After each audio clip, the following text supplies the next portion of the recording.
کہ اس وقت بالاکوٹ کے جو لوگ ہیں ان کے لیے بھی امید کی آخری جو کرن ہے وہ صرف سپریم کورٹ آف پاکستان ہی ہے۔ یہ اس وقت کے جو چیف جسٹس ثاقب نثار صاحب تھے، انہوں نے 25 اپریل 2018 کو بالاکوٹ کا ہنگامی دورہ کیا تھا۔ اس وقت میں بھی وہاں پہ موجود تھا، ان سے سوال و جواب ہوئے ہیں۔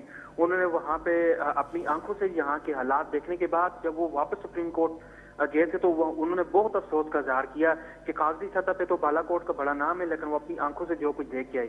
انہوں نے پھر جو اس وقت احکامات جاری کیے تھے وہ 30 ماہ کا وقت دیا گیا تھا، اور وہ بھی 30 ماہ کا وقت جو مجاز اتھارٹی تھی، ایرا تھا، باقی جو چیف سیکرٹری کے پی کے تھے اور جو باقی مجاز لوگ تھے، ان کی موجودگی میں انہوں نے منتیں سماجنے کر کے 30 ماہ کا ان سے وقت مانگا تھا۔ اچھا، اگر آپ نے مجاز اتھارٹی کی بات کی، پچھلے سال اکتوبر کے مہینے میں کچھ ذمہ دار لوگوں کی ملاقات ہوئی تھی چیئرمین ایرا سے، اس میں آپ بھی شامل تھے، تو اس وقت ان کے ساتھ کیا جنرل افضل صاحب سے اس وقت آپ کی کیا بات چیت ہوئی اور کیا معاملات طے پائے تھے؟ بالکل کیسر، میری جو وہ بالاکوٹ سے یہاں سے وفد گیا تھا چیئرمین ایرا جنرل افضل صاحب سے ملاقات کے لیے، میں بھی اس میں شامل تھا، اور بذات خود میں نے بھی ان سے سوال و جواب کیے ہیں، جس میں انہوں نے جو بریفنگ مجھے دی، میرے ساتھ جو میرے باقی دوست تھے، 5 رکنی وفد تھا، ان کو انہوں نے یہ بتایا تھا کہ وہ یہ جو بریفنگ ہمیں دے رہے ہیں، یہ کچھ دن پہلے انہوں نے وزیر اعظم عمران خان کو بھی یہی مکمل طور پہ بریفنگ دی ہے، اور انہوں نے اس وقت جو پروگرام لانچ کیا تھا وہ یہ بتا رہے تھے کہ 23 مارچ 2020 کو اس منصوبے کا دوبارہ سے آغاز ہوگا، اور جو بکریال سٹی ہے اس میں کوئی ڈونرز ہیں، ان کو انہوں نے وہ جگہ الاٹ کی ہے، وہاں پہ وہ کوئی اپنے پلازے وغیرہ بنائیں گے، اور اسی طرح ایک موسیٰ مسلح تک، بالاکوٹ سے لے کے موسیٰ مسلح تک ایک سڑک کی تعمیر ہے، ریلوے ٹریک ہے، اور اس طرح کے بہت سارے منصوبے۔ راشد علی راشد صاحب، 23 مارچ 2020 بھی گزر گیا، ابھی تک وہاں پر کچھ بھی شروع نہ ہو سکا، امید کیا ہے وہاں کے لوگوں کو؟ اب انہوں نے کہا جی کہ تحریک شروع کریں گے، تحریک سے آپ کو لگتا ہے کہ معاملات آگے بڑھیں گے یا کوئی ان کو کوئی وہ نتیجہ خیز ثابت ہوگی؟ کیسر، اصل میں تحریک جو ہے، تحریک کا مقصد میں یہ سمجھتا ہوں کہ صرف اپنا جو ہے موجودگی کا احساس دلانا ہے۔ ہم دنیا کو یہ باور کروانا چاہتے ہیں کہ یہ بالاکوٹ جس میں ہزاروں لوگ جو ہیں وہ اس ملبے کے تلے دفن ہوئے تھے، ان میں سے جو لوگ زندہ بچ گئے ہیں وہ اب زندہ لاشیں ہیں۔ تو یہ جس بالاکوٹ کی تصویر دکھا کے پوری دنیا سے اربوں روپے امداد سمیٹی گئی ہے، صرف یہ بالاکوٹ کے لوگ یہ چاہ رہے ہیں کہ وہ جو امداد سمیٹی گئی ہے اس میں ان کا حق بنتا ہے۔ وہ پوچھنا چاہتے ہیں کہ ان کے نام پہ جو امداد سمیٹی گئی تھی وہ کہاں پہ خرچ ہوئی ہے۔ بالاکوٹ بکریال نیو سٹی بالاکوٹ کا وہ نام لیتے ہیں۔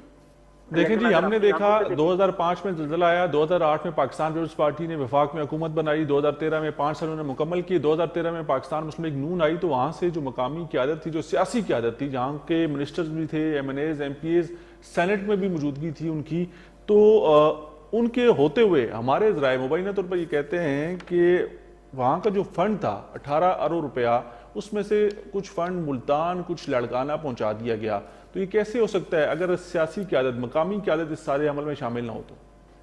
بالکل کیسر، میں آپ کی بات سے اتفاق کرتا ہوں۔ اصل مقصد یہی ہوتا ہے کہ عوام جن لوگوں کو منتخب کرتے ہیں یہ ان پہ ذمہ داری ڈالتے ہیں۔ اب ہر بات کی پرسو جو ہے وہ عوام تو نہیں کر سکتی۔ اگر یہ اسمبلی میں بیٹھے ہوئے ہیں، سینٹ میں بیٹھے ہوئے ہیں، اقتدار میں بیٹھے ہوئے ہیں، تو یہ ان کا کام بنتا تھا۔ یہ دیکھیں، میری اطلاع کے مطابق آپ نے یہ درست فرمایا کہ جو فنڈ ملتان منتقل ہوا، اس کے بعد اکرم خان دورانی صاحب نے اپنے علاقے میں منتقل کر دی، اور جو رہی صحیح کسر تھی وہ زرداری صاحب کی حکومت میں انہوں نے اٹھا کے وہ بے نظیر انکم سپورٹ پروگرام میں اس رقم کو منتقل کر دیا۔ اب وہ جب یہ سپریم کورٹ میں ان لوگوں کو بلایا گیا تھا تو انہوں نے وہاں پہ رو کے یہ بتایا کہ ہمارے پاس پیسے نہیں ہیں، تو 1 ارب روپے ہنگامی بنیادوں پہ چیف جسٹس آف پاکستان نے یہ بتایا تھا کہ ایرا کو 1 ارب روپیہ دیا جائے، اور کہ پی کے گورنمنٹ نے کہا تھا کہ 1 ارب روپے ہم دیں گے، تو یہ 2 ارب روپے جو ان کو دینا تھا اس میں انہوں نے یہ 30 ماہ کے اندر یہ کام جو ہے مکمل کرنا تھا۔ ابھی تک نہ اس جو اب یہ جو کبھی وفاق سے 1 ارب کی بھیک مانگتے ہیں، کبھی کے پی کے سے 1 ارب کی بھیک مانگتے ہیں، تو پہلا سوال تو ان سے یہی کیا ہے، ہمارا بھی ہے، ہمارے لوگ۔ راشد علی راشد صاحب، آپ کا بہت شکریہ، آپ سینئر صحافی ہیں، آپ کا تعلق ڈسٹرکٹ مانسہرہ کی تحصیل بالاکوٹ سے، آپ بہتر اس سارے معاملات کو جانتے ہیں، آپ نے ذمہ دار افسران سے، ذمہ دار اداروں کے سربراہان سے ملاقات بھی کی، اور یہ بات سننے میں آ رہی ہے کہ یہ جو فنڈز تھے ان کو جو آگے تھے، جو اس نیو بالاکوٹ سٹی بکریال کے مقام پر جس نے خرچ ہونا تھا، وہ اس وقت میں نے 2 ادوار آپ کو گنائے کہ 8 سے 13 تک پاکستان پیپلز پارٹی کی حکومت تھی، 13 سے 18 تک مسلم لیگ نون کی گورنمنٹ آ گئی، اور وہاں کے مقامی لوگ جو ہیں وہ اسمبلیوں میں بھی تھے، وہ منسٹرز بھی تھے، سینٹ میں بھی ان کی موجودگی تھی، تو وہ پیسے نہیں لگے، وہ پیسے کسی اور جگہ منتقل ہو گئے۔ اچھا میں نے اگر سننے میں غلطی نہ کی تو یہ اکرم درانی کے حوالے سے کہہ رہے ہیں کہ وہ بھی فنڈ لے گئے۔ جی آپ یہ دیکھیں کہ سندھ کا وزیر اعلیٰ آ کے 5 کروڑ دے رہا ہے کہ بھائی یہ پیسے لو، اور یہاں کا خیبر کا یا اس وقت کا سرحد کا وزیر اعلیٰ کچھ دے نہیں رہا، الٹا یہاں کے جو آئے ہیں وہ بھی لے کے جا رہا ہے۔ پھر صوبہ ہزارہ نہیں بنے گا تو کیا بنے کے گا؟ پیسے جو ہیں وہ ملتان یا لڑکانہ کیوں جائیں گے؟ سر دیکھیں پیپلز پارٹی کی حکومت تھی، پھر وہ ملتان والے کہتے ہیں ہم مظلوم ہیں سرائکی یہ وہ، لیکن آپ تو ہزارے کا بھی لے کے چلے گئے۔ لوگوں کا قصور تو نہیں ہے، یہ تو وہ میں نے کہا کہ سیاسی سر یہ سیاسی تو یہ کارڈ ہوتے ہیں کہ جنوبی پنجاب صوبہ، آپ ہزارے کا فنڈ لے کے جا رہے ہیں، لاڑکانہ میں اچھا کراچی میں یہی لگا ہوا ہے کہ صوبہ بناؤ، لیکن دوسری طرف آپ دیکھیں کہ وہ تو ہزارے تک کا انہوں نے فنڈ نہیں چھوڑا اگر پیپلز پارٹی نے، تو وہ کراچی کے ساتھ وہ کیا مجھے آپ یہ بتائیں کہ چیف جسٹس جو ہیں وہ خود جا کے وزٹ کرتے ہیں، وہ سب حالات اپنی آنکھوں سے دیکھتے ہیں، پھر سپریم کورٹ میں آ کے روتے ہیں کہ یہ کیا بڑا غرق ہوا پڑا ہے، تو آرڈرز جاری کرتے ہیں کہ 2.5 سال کے اندر اس منصوبے کو آپ جو ہے نا کھڑا کر دیں، لیکن کچھ نہ ہوا۔ 2.5 سال کے اندر سپریم کورٹ اعلیٰ عدلیہ یہ آرڈرز کرتی ہے، تو پھر کہاں پر کیسے کس کو انصاف ملے گا؟ سر دیکھیں یہاں تو یہ ہوتا تھا کہ فنڈز میں کرپشن ہوتی ہے، اس کا اتنا حصہ، اس طرح کی ویڈیوز تک بھی آتی رہیں، آڈیوز بھی کہ اس نے اتنا حصہ لے لیا، فلانے نے اتنا حصہ لے لیا، لیکن یہاں تو اس سے بھی آگے کی بات ہے، حصہ بھی نہیں ہے، حصہ بقدر جثہ ہوتا تھا۔ یہاں تو یہ کہ وہ جو فنڈ ہے وہ لگائے بغیر ہی غائب ہو رہا ہے۔ ایسا کیا ہے گدھے کے سر سے سینگ جیسے غائب ہوتے ہیں، ایسے ہزارے کا فنڈ، یعنی کہ بالاکوٹ کے ساتھ وہ زیادتی ہو رہی ہے۔ قصور کس کا ہے؟ وہاں کی مقامی قیادت کا ہے کہ نہیں؟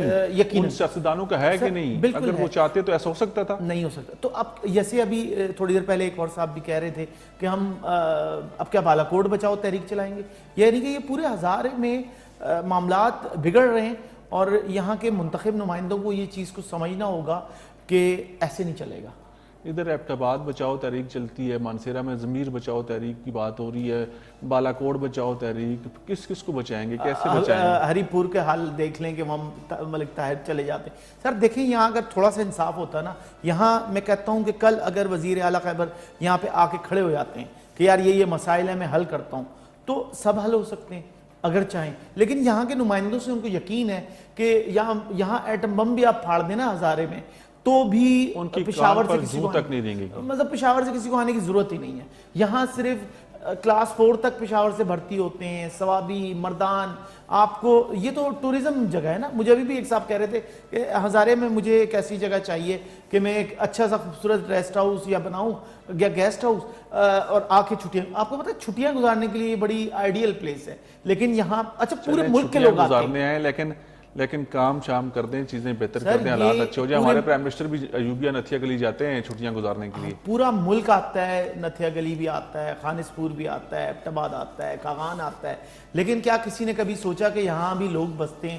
ڈاکٹر راجہ کاشف جنجوعہ صاحب، سر آپ کا بہت شکریہ پروگرام میں آئے پبلک فورم ہزارہ میں۔ ناظرین آپ کا بہت شکریہ، آپ نے پروگرام دیکھا۔ آج ہم نے ہزارہ ڈویژن کے حوالے سے 2 ٹاپکس کو ڈسکس کیا۔ ایک جو تھا، اس سے پہلے مجھے اس طرح کی ٹاپک ڈسکس کرتے وقت بڑا مسئلہ ہوتا ہے، بڑی پریشانی ہوتی ہے کہ ایک دفعہ پھر ہم نے 4 سالہ بچی کے ساتھ زیادتی کا کیس ڈسکس کیا۔ مانسیرہ کے اندر یہ واقعہ پیش آیا، ملزمان کی تلاش جاری ہے، ایک ملزم نے خود گرفتاری دی ہے، اب یہ کیس تفتیش کے مراحل میں ہے، پتہ چلے گا آگے چل کے کہ کون ملزم ہے اور کس کو کیا سزا ملتی ہے۔ جبکہ ڈی پی او صادق بلوچ صاحب نے یہ فرمایا ہے کہ مانسیرہ کے اندر پچھلے 8 ماہ کے اندر 6 ایسے زیادتی کے بچوں کے ساتھ زیادتی کے واقعات پیش آئے ہیں، اور تمام تر ملزمان کو گرفتار کر لیا گیا، قانون کے مطابق ان کو سزا دلوائی گئی ہے، اور اسی طرح اس کیس کے اندر بھی آپ کو نظر آئے گا۔ دوسرا مسئلہ ہم نے اٹھایا نیو بالاکوٹ سٹی، جس کو بکریال کے مقام پر سن 2005 میں زلزلے کے بعد منتقل ہونا تھا، اور وہ آج 15 سال گزرنے کے باوجود بھی وہ لوگ بے یار و مددگار پڑے ہیں، ان کا آسرا کوئی نہیں، ان کو کوئی پرسان حال نہیں ہے۔ آج بھی وہ سپریم کورٹ کے احکامات کی موجودگی میں بھی انصاف کے منتظر ہیں۔ انشاءاللہ نیکسٹ ویک آپ سے دوبارہ ملاقات ہوگی۔ اپنے میزبان قیصر تنولی کو اجازت دیجیے گا۔ اللہ حافظ۔ پاکستان زندہ باد۔